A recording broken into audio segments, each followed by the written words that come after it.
I think we should continue to see good performance for the rest of the year, albeit on a much more subdued basis than we've already had for the first 6 months of the year. The first 6 months of the year, really we have achieved our expectations, at least the expectations we had of returns at the very early part of the year. Despite recent volatility, markets are close back to all-time highs, so we have to be a little cautious going forward, but we do expect some more positive, albeit much more subdued returns going forward.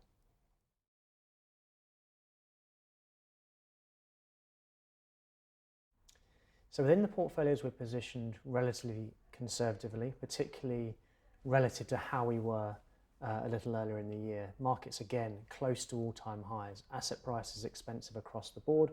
We're starting to take our equity weighting down, embed portfolio protection, increase our cash balances, and also increase our government bond and duration sensitive assets to provide a bit more ballast in the portfolio, because our return expectations are going down at the same time, arguably, as risks are rising.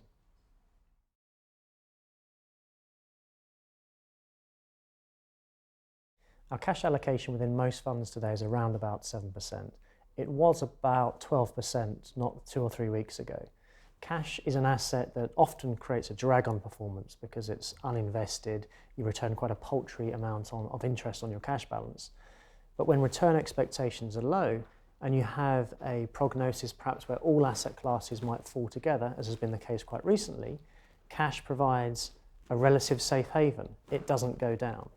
It also provides you optionality. It allows you to reinvest into other assets at much lower levels.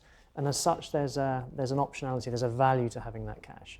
We would expect to gradually invest that cash on opportunities, but actually if markets continue to push ahead a bit too aggressively, we could even see that cash balance rise a little higher in the short term.